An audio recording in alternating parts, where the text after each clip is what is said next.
Disclaimer, this series revolves around criticising things, and just because I'm doing that doesn't necessarily mean I dislike the thing. Thank you. Click below to watch the original Sins video, or to buy Star Wars Revenge of the Sith.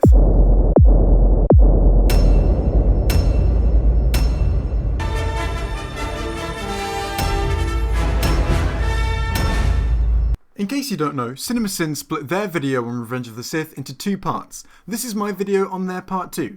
If you haven't seen part 1 yet, you can go and see it by clicking the link on screen now. Alternatively, I am doing all of the Star Wars films in order, so to see a full playlist of all of those videos, you can click the other link on screen now.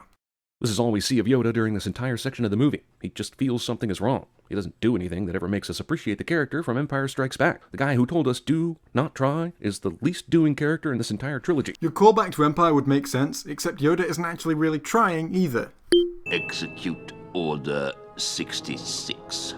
Yes, my lord. Commander Cody doesn't stop for even 1 second to ask why the Emperor looks more like a potato than he does the Emperor. Have you ever had a boss, Jeremy?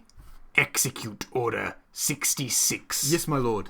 But just one thing first. Yes, what is it? This better be important. Why do you look so fucking weird?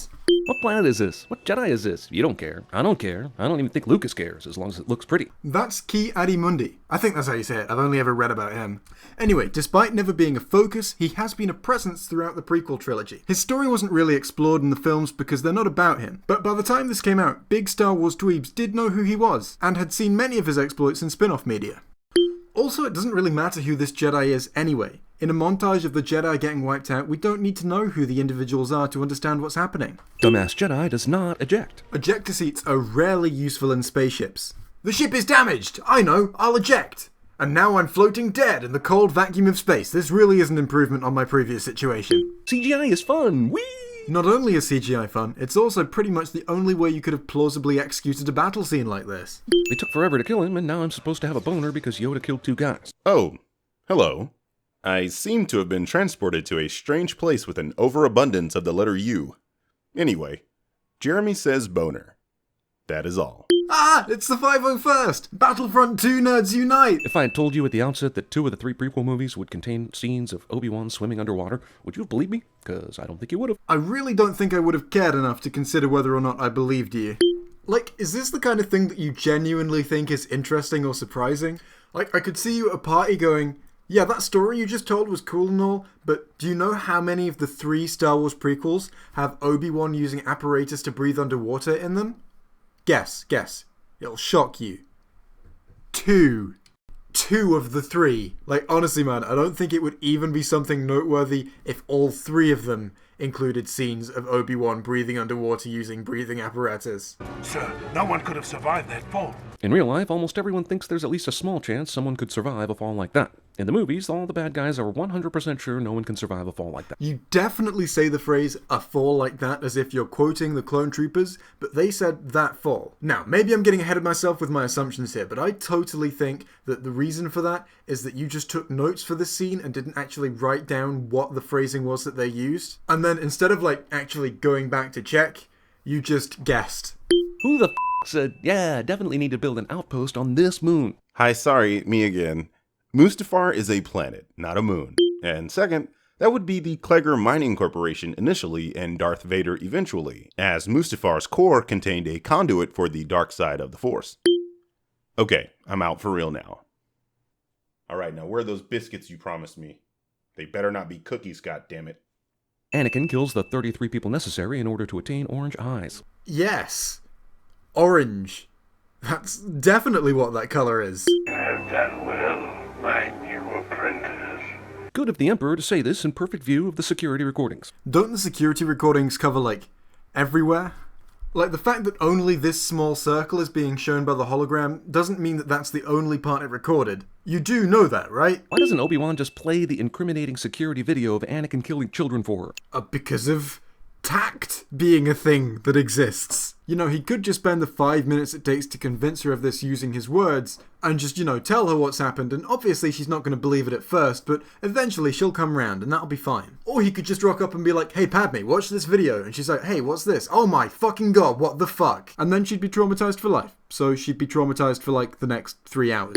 Anakin is the father, isn't he? You seriously didn't know that already? God damn, can Jedi sense or fucking not? Hey, Master Yoda. What is it, Master Kenobi? My pregnancy sense is tingling. Mate, I already did this bit with Mace in part 1. Hi. We really don't need to repeat this whole... I think someone might be slipping Queen Amidala the sausage. Okay, I guess we are doing this bit again then. I'm really starting to think that someone might have got Senator Amidala pregnant. Yeah, she's got a massive fucking pregnancy bulge in her belly, mate. Tell me something new. Please take this seriously, Yoda. Wait, did you say you think someone might have got her pregnant? Yes. You mean you don't know who it is? No, how would I know that? You're a Jedi, man. Can you sense shit or fucking not? Oh yeah, I'm a Jedi, so of course I can sense who someone's pregnancy daddy is. Oh wait, no I can't. I guess I must have just been sick on the day we got taught that. Well, I can sense it. Well, I'm sure you're a special case. You're a very talented Jedi. You can't expect me to be able to. I sensed it too. Yeah, so did I. Same here. I also sensed it. Yeah, I sensed it as well. With my dick. I also sensed it. I sensed it as well. Yeah, same here. I also sensed it. Sand. Okay guys, I'm starting to get the picture.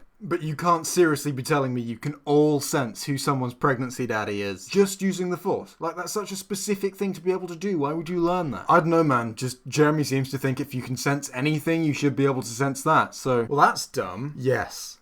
Yes, it is. This is what it's all been leading towards. Obi-Wan fighting Anakin. And it's really kind of the letdowniest of all letdowns. I'm sorry, what?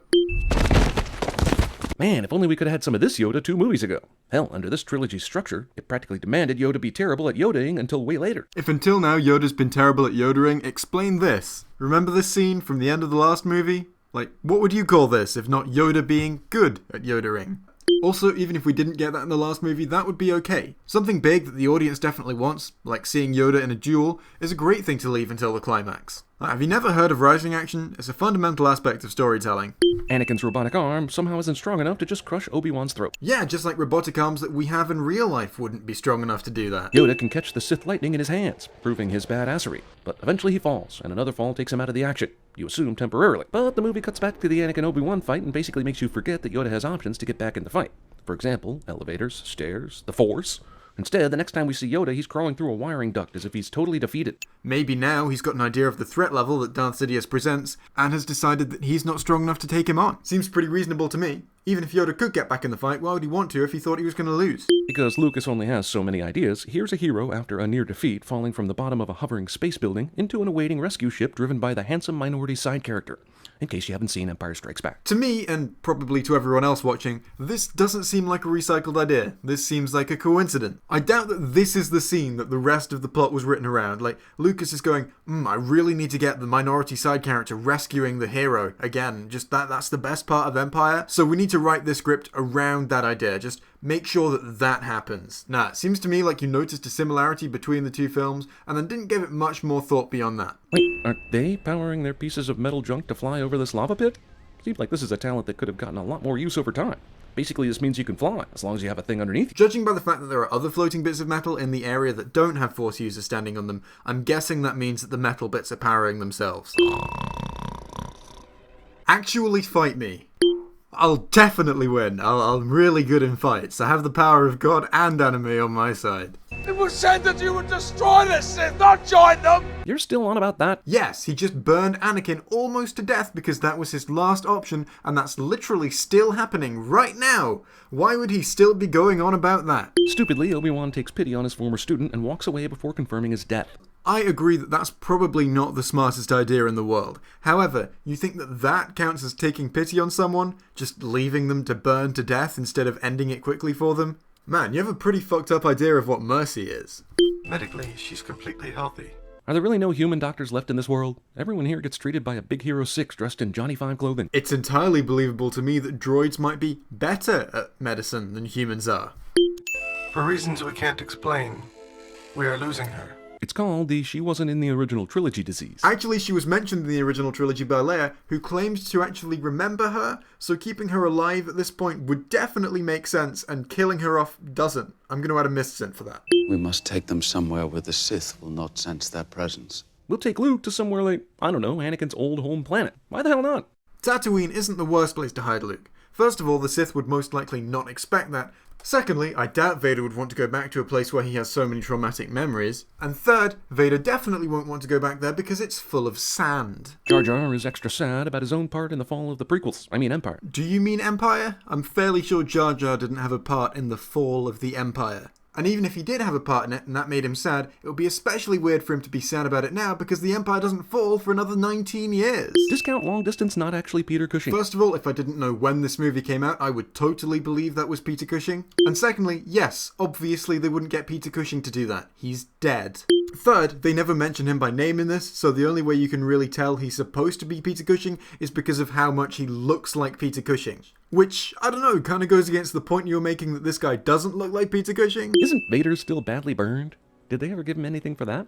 That's gonna get infected. I think it's fairly safe to assume that yes, they did. Touching Alderaan baby delivering scene is undercut by the future knowledge that all these people on this planet gonna die. I don't really think this scene is supposed to be touching, or really anything beyond functional and showing you where Leia goes. And it does that perfectly well. The prequel trilogy thinks it's tied off all the loose ends, despite ending roughly 20 years from the start of the original trilogy. What about Luke's puberty? What about Leia's struggle with why her parents' castle has a ballroom but never has any balls? Filler sin is filler. So the sin total was 37, and the punishment will be being burned so horrifically badly you can only survive within a horrible, life-supporting suit. Anyway, my plan after this is to do the rest of the Star Wars films in chronological order. That means the next Star Wars movie I'm going to cover will be Rogue One, unless CinemaSins releases a video on Solo before that. And then after that, I'll make my way onto the original trilogy, about a year after starting the prequels. Still, it's not as long as anyone's had to wait for me to finish Harry Potter, so sorry, potheads. Anyway, the Q&A that I wanted to do is taking a little longer to edit than I expected it to because of reasons. So here's a preview of the Q&A for the end segment. And after that, I'm going to do a teaser, because I miss doing teasers. Sorry if I'm out of focus at all today, by the way. This is because I'm not very good at camera-ing. Also, sorry about the audio quality generally when I'm on camera. I am going to improve my audio setup soon, though, using my Patreon money, which is pretty mad that I even have that as just an option. I can just use my Patreon money to, like, improve things. Like, I think it's mad that my life got to a point where I essentially went, hey, do you strangers want to give me money? And the answer was, yeah, we do. Grace asks, do you watch any web shows? Do you like fan fiction? Web shows, I still watch Tom Scar's everything Tom Scar makes I watch. What else do I watch? I know I watch more than that. I've got into Eons recently, that thing that tells you about the stuff. Good description. I've also just binged like every episode of Tia Zoo, which if you don't know what that is, it's a show where they rank animals as if they were like different builds for a video game and the video game is real life. It's a really fun gimmick and I wouldn't expect it to be able to like be, as a gimmick, I wouldn't expect it to be able to like last as long as it has. They've made so many videos of it and I wouldn't expect it to be entertaining after all this time, but it still is. I've been watching a lot of Drawfee too, that's the fun one. Oh, and I will swear by Soot House. Soot House is fantastic. Go check out Soot House if you haven't already. Question for the Q&A, where is it? It's like 2 weeks away, posted a month ago. Okay, I hope you enjoyed that very brief preview. I did want to keep it brief so that when I actually release the full video, you haven't seen like half of it already. But now it's time for a teaser. See if you can guess what movie I'll be sending the Sins video of on Friday based on these clues. Since the CinemaSins video on this movie came out, loads of you have requested it. In fact, so many of you have requested it that I went and watched this movie just for this video. I don't often do that. Normally I just do videos on films that I've watched anyway. And the second and final clue, this movie includes Adam Sandler rapping, but isn't terrible. I know, right? That really doesn't sound like it should be a thing, but it is. Anyway, I hope you've enjoyed this. I've enjoyed making it. I'm sorry it's so late. I'd like to thank the Birdman for his cameo appearance. If you want to go check out his channel, I'll link it on screen now. But other than that, I hope you've enjoyed this. I'll see you on Friday for the video that I teased you about in the teaser. Goodbye.